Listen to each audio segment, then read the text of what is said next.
అంజలి TV. గత ఎపిసోడ్లో అంజలి గర్భవతి అని తెలుస్తుంది. అయితే మెయిన్స్ పరీక్షలు దగ్గర పడుతూ ఉండడం, శకుంతల చదువు ఆపేయమని చెప్పడం, అంజలి మాత్రం పట్టుదలతో రాస్తానని అనడంతో కథ ఉత్కంఠంగా మారింది.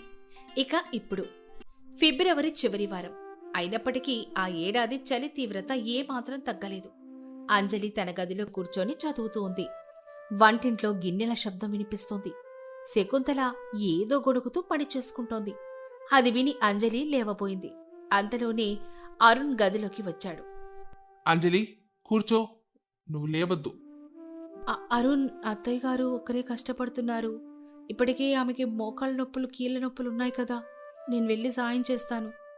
వద్దంజలి, నీకింకా బోలెడు సిలబస్ ఉంది. ఇంకో 15 రోజుల్లో ఎగ్జామ్స్ ఉన్నాయి.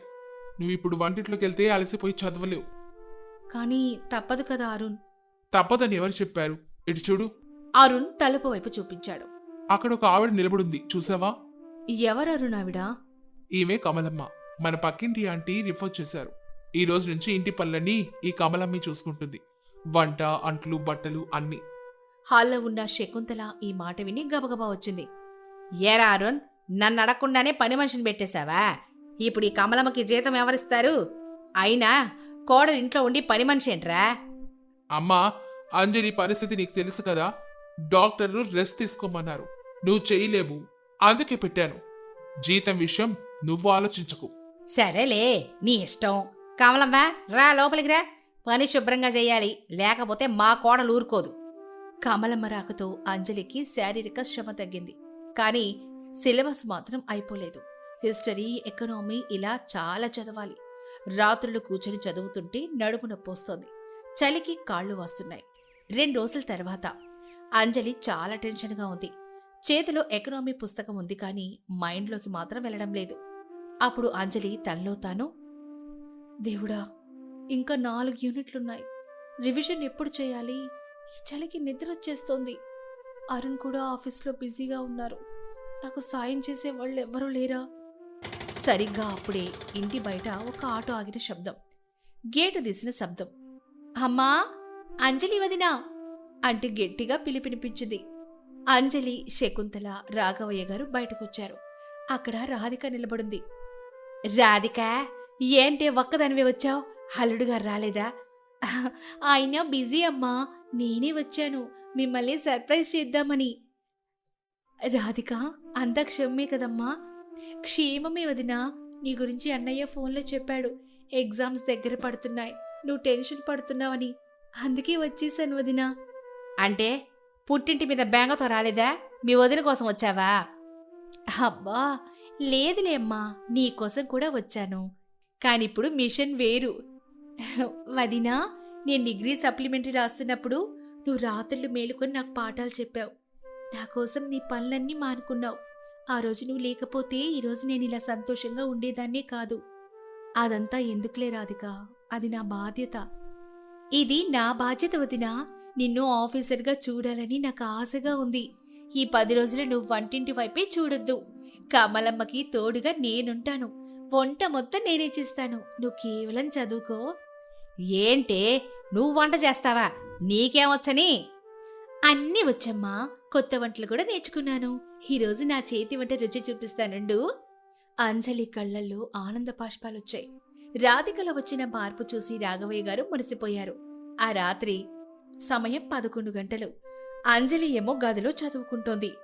వదినా అంటూ రాధిక గదిలోకొచ్చింది. చేతిలో 2 కప్పులున్నాయి. ఇదిగో వదినా, వేడి వేడి మసాలా టీ, అల్లం, యాలకులు దంచి వేశాను. ఈ చలికి ఇది తాగితే నిద్ర ఎగిరిపోతుంది. అంజలి కప్పు తీసుకుంటూ, థ్యాంక్స్ రాధిక, నిజంగా నాకిది చాలా అవసరం. నువ్వు తాగొదినా, నేను ఇక్కడే కూర్చుంటాను. నీకేదైనా కావాలంటే ఇస్తాను. నువ్వు వెళ్ళి పడుకో రాధిక, ప్రయాణం చేసొచ్చావు కదా. లేదు దినా, నువ్వు కష్టపడుతుంటే నేనెలా పడుకుంటాను? నువ్వు చదువు, నేను నా స్కెచింగ్ ప్రాక్టీస్ చేసుకుంటాను. అంజలికి అది కొండంత ధైర్యాన్నిచ్చింది.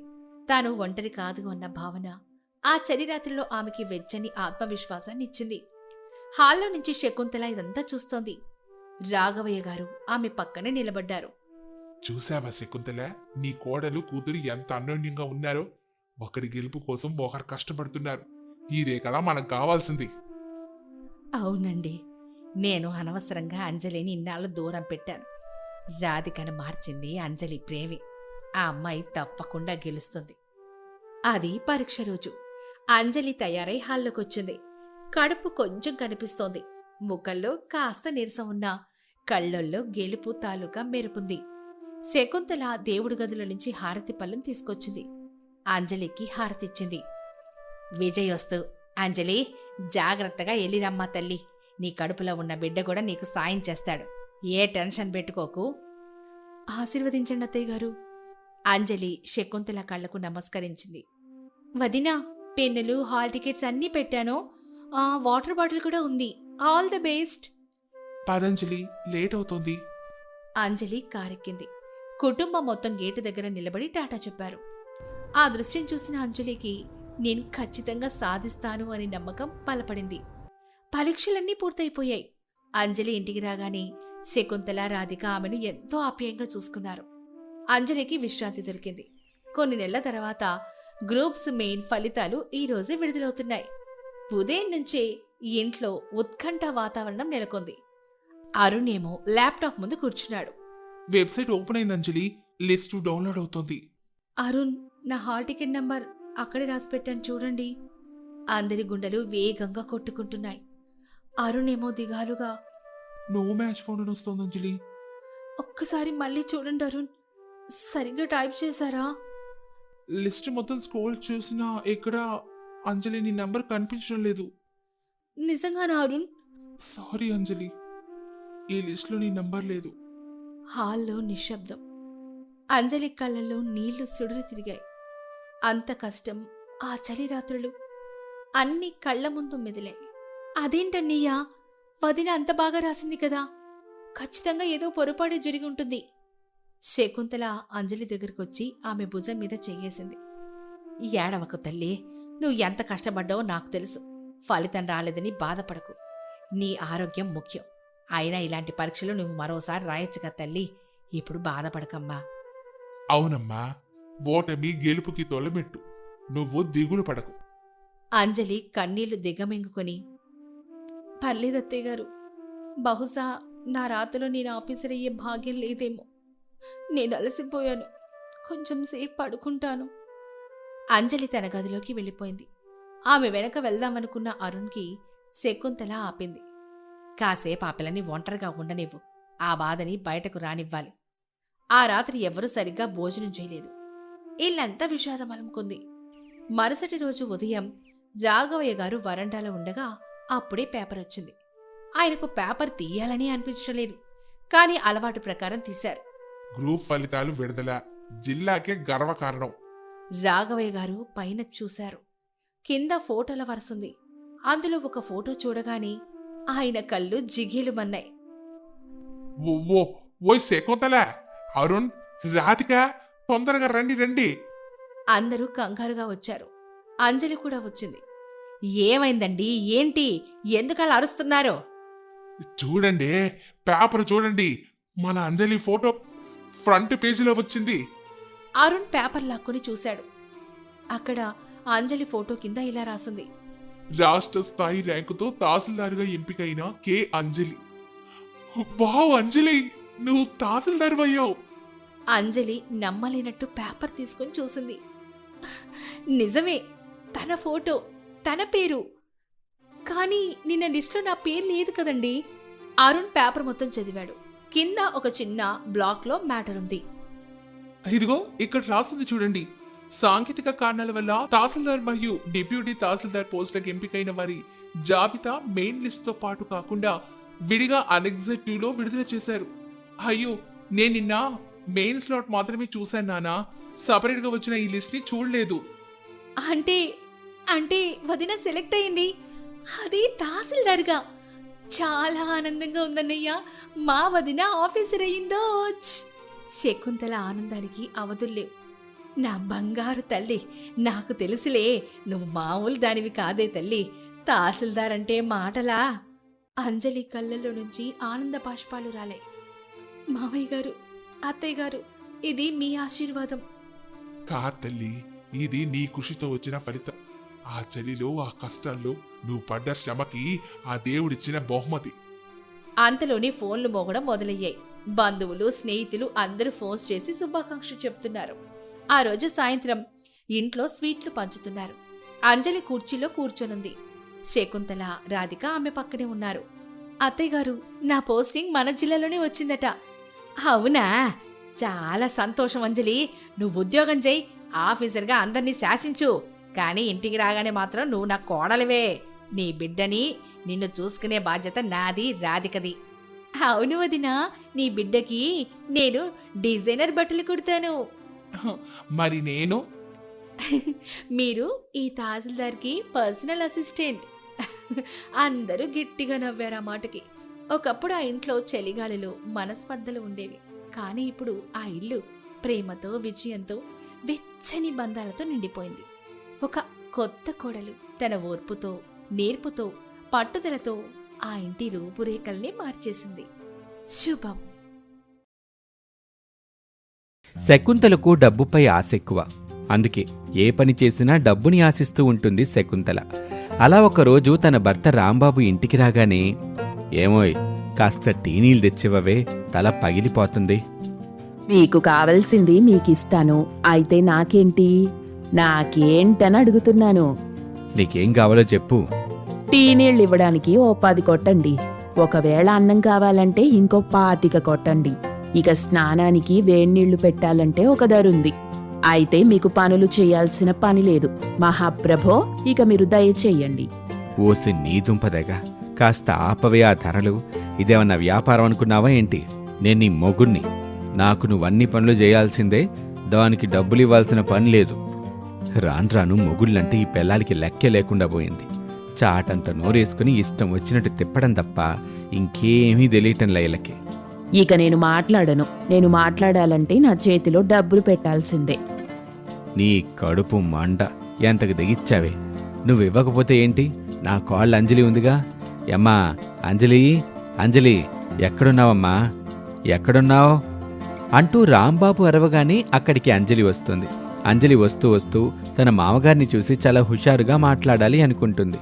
కాని పక్కనే తన అత్తగారు శకుంతల ఉండటం చూసి మౌనంగా ఉండిపోతుంది. రాంబాబు మాత్రం, అమ్మా అంజలి, కాస్త టీ చేసివ్వమ్మా. అలాగే మావయ్యా. ఏమ్మా, నీకు పనులేం లేవా? ఇంటి పని పూర్తయిపోయిందా? పూర్తయిందత్తయ్యా. మరి వంట పని? వంట చెయ్యాలత్తయ్యా. మరెళ్ళి ఆ పని చూసుకోవచ్చు కదా. ఇలా అడ్డమైన పనులు చెయ్యకపోతే ఏంటి? సరే అత్తయ్యా. అలా అంజలిని పంపించేస్తుంది శకుంతల. తన భార్య చేసిన పనికి రాంబాబు తలబట్టుకుని బోరుమంటాడు. ఇక మరుసటి రోజు శకుంతల వీధి చివర ఉన్న పానీపూరి బండి దగ్గరికి వెళ్తుంది. పానీపూరి అమ్మే రాముని చూసి, ఒరేయ్ రాము, నీకప్పిచ్చి ఎన్ని రోజులైందిరా? ఇంతవరకు తిరిగివ్వలేదేంటి? ప్రతిసారి నీ దగ్గరికొచ్చి అడుక్కోవాలా నేను? నాకేమైనా ముష్టేస్తున్నావా నువ్వు? నా మాట వినటం లేదు కదా? నువ్వేమైనా చేసుకో, నాకు మాత్రం సమయానికి డబ్బు తెచ్చివ్వు, లేకుంటే నేనేం చేస్తానో నాకే తెలీదు. అది కాదమ్మా, ఈ మధ్య వ్యాపారం కాస్త సరిగ్గా సాగటం లేదు, అందుకే మీ డబ్బులు ఇవ్వలేకపోతున్నాను. ఏం చేయమంటారమ్మా? అది కాదమ్మా, ఒకసారి నా మాటేనండి, కాస్త గడువిచ్చి చూడండమ్మా. అప్పుడు కూడా నేను మీకు డబ్బులు తెచ్చివ్వకపోతే అప్పుడు మీరేం చేసినా నేను భరిస్తాను. ఇప్పుడు మాత్రం నా మోహన్ చూసి వదిలేయండమ్మా. ఇట 10 మందిలో నన్ను అలర్పాలు చేయకండి. అందరూ నన్నే చూస్తున్నారు. నా మాట వినండి, నేను ఇంటికొచ్చి మాట్లాడతాను. ఇప్పుడైతే వెళ్తున్నాను, కానీ నాకు వెంటనే డబ్బివ్వాలి, లేకుంటే నేనేం చేస్తానో నీకు తెలుసుగా. అలా శకుంతల పానీపూరి బండి రాముని హెచ్చరించి ఇంటికొస్తుంది. ఇంటి దగ్గర రాంబాబు ఆకలితో అల్లాడుతూ ఉంటాడు. మరోవైపు తన మావయ్యని చూసి అంజలి కూడా బాధపడుతూ ఉంటుంది. అమ్మా అంజలి, అది ఇంకా రాలేదు కదమ్మా, వచ్చేలోపు కాస్త అన్నం పెట్టమ్మా, తినేస్తాను. రాను రాను దాని చాదస్తం పెరిగిపోతుంది. నువ్వన్నా నాపై జాలి చూపించమ్మా. అది కాదు మావయ్యా, అత్తయ్య ఇంట్లో అన్నీ చూస్తుంది, వంట పాత్రలు కూడా చూస్తుంది. మీకన్నం పెట్టానని తెలిస్తే ఇంక నన్ను వదిలిపెట్టదు. అయ్యో, నువ్వు కూడా ఇలా ఉంటే ఎట్టగమ్మా? కాస్త నా గురించి ఆలోచించమ్మా. సరే మావయ్యా, కాస్త అన్నం పెట్టుకొస్తాను, అత్తయ్య వచ్చేలోపు తినేయాలి. అలా శకుంతలకు తెలియకుండా ఒక పాత్రలో అన్నం పెట్టుకుని రాంబాబుకి తెచ్చిస్తుంది అంజలి. ఇక రాంబాబు తిందాం అని అనుకుంటూ ఉండగా అక్కడికి శకుంతల వచ్చేస్తుంది. అన్నం తింటున్న తన భర్తను చూస్తుంది. మనిషి పుట్టుక పుట్టిన తరువాత కాస్తైనా రోషం పౌరుషం ఉండాలి. ఇలా తేరగా వచ్చింది కదా అని తింటే సరిపోదు. కాస్తైనా బుద్ధుండాలి. రోజంతా ఊర్లో తిరగటం, ఇంటికొచ్చి తినటం. మీ బతుక్కి కష్టపడే తత్వముందా అసలు? అది కాదత్తయ్యా, పాపం మావయ్య ఆకలితో ఉన్నాడంటేను. ఏంటమ్మా నువ్వు చేసిన పని? ఇలా నాకు తెలియకుండా ఏమేం చేస్తున్నావు నువ్వు? అయ్యో, నేనేం చేయలేదత్తయ్యా, నేనేం చేయలేదు. మీకు తెలియకుండా నేనేం చేయగలను చెప్పండి? ఇంట్లో నువ్వు పనులు చేస్తున్నావు కాబట్టి నీ దగ్గర డబ్బు తీసుకోవట్లేదు. లేకుంటే నీ దగ్గర కూడా డబ్బు తీసుకొని ఈ ఇంట్లో ఉండనిచ్చేదాన్ని. ఏంటి నువ్వు మాట్లాడేది? అక్కడున్నది మన కోడలు, అర్థమవుతుందా? మన కోడలు. ఎవ్వరైనా సరే బతకాలంటే తిండి కావాలి, ఉండడానికి చోటు కావాలి. అవన్నీ ఊరికే రావు, కష్టపడితేనే వస్తాయి. అలా కష్టానికి ప్రతిఫలం డబ్బే కదా. ఈ లోకంలో డబ్బుకు మించింది ఏదీ లేదు. కన్నపేగు తెంచుకొని పుట్టినప్పటి నుండి కట్టెలపై కాలిపోయే వరకు నీకు డబ్బు లేనిదే పని కాదు. అందుకే నేనేం పని చేసినా డబ్బు తీసుకుంటాను, అదెవరైనా సరే. అలాగైతే నువ్వు డబ్బులు ఇస్తున్నావా? లేదుగా. నేనెందుకివ్వాలి? నేనెవరికివ్వాలి? ఇది నా ఇల్లు, నా కష్టంతో నేను కట్టుకున్న ఇల్లు. కాబట్టి నా కష్టానికి ప్రతిఫలంగా డబ్బు ఆశిస్తున్నాను. అదేం తప్పు కాదే. ఇప్పుడేమంటావే? నా దగ్గర డబ్బులు, కనీసం అప్పుగైనా కాస్త అన్నం పెట్టు. అలా చెప్పావు, బాగుంది. అమ్మా అంజలి, మీ మావయ్యకి కాస్త అన్నం పెట్టు. ఇదిగో చూడండి, నాకు వచ్చే వారంలోపు 25 చేతిలో పెట్టాలి. అలా శకుంతల తన భర్తకు అన్నం పెట్టమని చెప్తుంది. అంజలి అత్తగారు చెప్పినట్టే చేస్తుంది. ఇక మరుసటి రోజు పానీపూరి బండి రాము దగ్గరికి వెళ్తుంది. శకుంతలను చూసి రాము దాక్కుంటాడు. రాము జుట్టు పట్టుకున్న శకుంతల, ఏంట్రా నన్ను చూసి దాక్కుంటున్నావేంటి? నీకేమైనా బుద్ధుందా? అసలు నువ్వు మనిషివేనా? చాలా రోజుల నుండి నీకు చెప్తూనే ఉన్నాను. నా మాట కాస్తైనా వినవేంట్రా నువ్వు? ఈ రోజు నా చేతిలో డబ్బు పెడతానని చెప్పావు కదా, మళ్ళీ ఇలా దాక్కుంటున్నావేంటి? అది కదమ్మా, ఈ వ్యాపారం నాకు అంతగా కలిసి రావటంలా. ఈ రోజే దీన్ని వదిలేసి వెళ్ళిపోదామని చూస్తున్నాను. ఈ బండి నమ్మేసి వచ్చే డబ్బులతో మీ అప్పు తీర్చేస్తానమ్మా. ఇంతలో మీరే వచ్చారు. అయితే ఈ బండిని నాకే అమ్మేసేయ్, నీ అప్పులోకి జమ చేసుకుంటాను. ఇక నువ్వు వెళ్ళిపో. అది కదమ్మా, ఇది అమ్మితే ఇంకాస్త డబ్బు నా చేతికి కూడా వచ్చింది. అందుకే అడుగుతున్నాను. కాస్త దయ తెలిచి ఏదైనా ఇస్తే బాగుంటుంది. అయితే ఇదిగో ఈ డబ్బు తీసుకుని ఇక నుండి వెళ్ళిపో. అలా శకుంతల ఆ రాముకి కాస్త డబ్బులిచ్చి పానీపూరి బండిని తీసుకుని బయలుదేరుతుంది. అలా బండిని తీసుకుని ఇంటికి వెళ్ళగానే దానిని చూసిన రాంబాబు షాక్ అవుతాడు. ఏంటే, మళ్ళీ నా కొంప ముంచే పనేదైనా చేశావా? ఇలా ఈ పానీపూరి బండిని తీసుకొచ్చావేంటి? కొంపదీసి నా కోసం తీసుకొచ్చావా ఏంటి? మీకోసం కాదులేండి. అమ్మాయి అంజలి, అంజలి ఎక్కడున్నావమ్మా? ఇలారా. చెప్పండి అత్తయ్యా. ఇదిగో నువ్వు బాగుపడతావని దీన్ని నీకోసమే తెచ్చాను. ఏంటే, పాపం పోయి కోడల మీద నీ ప్రతాపం చూపిస్తున్నావు? మీరు ఊరుకోండి, ఇది ఆడవాళ్ల విషయం. మీరు మధ్యలో కలగజేసుకోకండి. అమ్మా అంజలి, మీ ఆయన ఉద్యోగానికి వెళ్తున్నాడు, కాస్తో కూస్తో సంపాదిస్తున్నాడుగా. ఇకపోతే మా ఆయన సంపాదించాల్సిన పని లేదు, ఎందుకంటే ఆయన నాపై ఆధారపడి బతుకుతున్నాడు కాబట్టి. ఇకపోతే నువ్వు, నీ గురించే నేను దూరపు ఆలోచన చేశాను. ఈ బండి నీకోసమే. ఇందులో నువ్వేదైనా వ్యాపారం చేసుకుని బాగా డబ్బు సంపాదించుకో. అవేవి నాకు ఇవ్వాల్సిన పని లేదు. ఏంటి, డబ్బులు నీకు ఇవ్వాల్సిన పని లేదా? అవునమ్మా, డబ్బులు నాకు ఇవ్వాల్సిన పని లేదు. వాటిని నీ దగ్గరే జాగ్రత్తగా దాచి ఉంచు. ఆ డబ్బు నీకోసం, నీకు పుట్టబోయే బిడ్డల కోసం ఖర్చు పెట్టుకో. అలా శకుంతల చెప్పటంతో అంజలి ఏమీ మాట్లాడకుండా మౌనంగా ఉండిపోతుంది. ఇక ఆ రోజంతా బాగా ఆలోచిస్తుంది అంజలి. ఆ రోజు రాత్రి, ఇక్కడే ఇంట్లో ఉంటే అత్తయ్య నాకు అన్ని పనులు చెప్తూ ఉంటుంది. అదే నేనిలా వ్యాపారం చేశానంటే డబ్బులపాటికి డబ్బులొస్తాయి. ఈ అత్తగోల తప్పుతుంది. అసలే ఇప్పుడు వర్షాకాలం కదా, అందుకే నేను మంచి వ్యాపారం చెయ్యాలి. నాకు సమోసాలు చేయటం బాగా వచ్చు కాబట్టి సమోసా చాట్ అమ్మితే నాకెందుకో వ్యాపారం బాగా జరుగుతుందనిపిస్తుంది. అలా అంజలి సమోసా చాట్ వ్యాపారం చెయ్యాలని నిర్ణయించుకుంటుంది. ఇక మరుసటి రోజు నుంచే విషయాన్ని తన అత్తగారికి చెప్పి వ్యాపారం మొదలు పెడుతుంది. చూడమ్మా అంజలి, నువ్వేమీ కంగారు పడబాకు, నీకు మేం సాయం చేస్తాంగా. మీరు చచ్చినట్టు అంజలికి సాయం చెయ్యాల్సిందే. అలా చెయ్యకపోతే నేను ఒప్పుకోను కదా. అలా అంజలి సమోసా చాట్ మొదలుపెట్టిన తర్వాత జనాలు ఒక్కొక్కరిగా అక్కడికి వస్తూ ఉంటారు. అంజలి చేసే సమోసా చాట్ చాలా మందికి బాగా నచ్చుతుంది. కానీ మొదటి రోజు కాస్త తక్కువగానే డబ్బులొస్తాయి. అది చూసి శకుంతల కోప్పడుతుంది. ఏంటమ్మా నువ్వు వ్యాపారం సరిగ్గా చెయ్యాలి కదా, ఇలా ఉంటే ఎలా నువ్వు? మొదటి రోజు గదే, ఇలాగే ఉంటుందిలే. ఊరుకోండి. ఏమ్మా అంజలి, కాస్త రుచిగా చెయ్యాలి నువ్వు. ఏదో చేశాం కదా అని ఊరుకుంటే సరిపోదు. అలా శకుంతల మాట్లాడిన తర్వాత అంజలి బాధపడుతూ ఉంటుంది. ఇక మరుసటి రోజు అక్కడికి చాలా మంది వస్తారు. అందులో సుందరం అనే వ్యక్తి, ఏమ్మా నువ్వు చేసే సమోసా చాట్ చాలా బాగుంది, నిన్నే వచ్చి తిన్నాం, ఇక్కడ రుచి అదిరిపోయిందమ్మా. ఈ విషయాన్ని నా స్నేహితులకు కూడా చెప్పాను, అందుకే వీళ్ళంతా వచ్చారు తినటానికి. చాలా సంతోషం అండి. నాకు తెలుసుగా నా కోడ అద్భుతంగా సమోసా చాట్ చేసిద్దని. ఇంకా చూసుకో అమ్మాయి, ఇదిగో జనాలు వస్తున్నారు చూడు. అలా అంజలి బండి వద్దకు చాలా మంది వస్తారు. చూస్తూ ఉండగానే అంజలి సమోసా చాట్ చాలా ఫేమస్ అయిపోతుంది. ఇక అంజలి పంట పండుతుంది. తన వ్యాపారం 3 పువ్వులు 6 కాయలు అన్నట్టుగా సాగుతూ ఉంటుంది. అందరూ తినటానికి వస్తూ ఉండటంతో ఆదాయం కూడా భారీగా పెరుగుతుంది. అత్తయ్య, ఈ డబ్బు సంపాదిస్తుంటే నాకు నేనే ఏదో సాధించాననిపిస్తుంది అత్తయ్య. నాకే తెలియని ధైర్యం వచ్చింది ఇప్పుడు. డబ్బుకున్న శక్తి అలాంటిదమ్మా. మన దగ్గర డబ్బుందంటే మనల్ని ఏది ఇబ్బంది పెట్టదు. అందుకే అందరూ డబ్బు సంపాదించాలి, తమ జీవితాన్ని సంతోషంగా గడపాలి. నేను అదే సూత్రాన్ని పాటించాను. ఇప్పుడు నువ్వు కూడా అలా ఉండేలా చూసుకున్నాను. చాలా ఆనందంగా ఉందత్తయ్యా. అలా అంజలి ఆ రోజు నుంచి సమోసా చాట్ అమ్ముతూ చాలా ఫేమస్ అవుతుంది. డబ్బులు మంచిగా సంపాదిస్తూ తన జీవితాన్ని ఆనందంగా గడుపుతూ ఉంటుంది. ఇది వాళ్ళ కథ. మరొక ఆసక్తికర కథలో మళ్ళీ కలుద్దాం. అంతవరకు సెలవు. నమస్తే.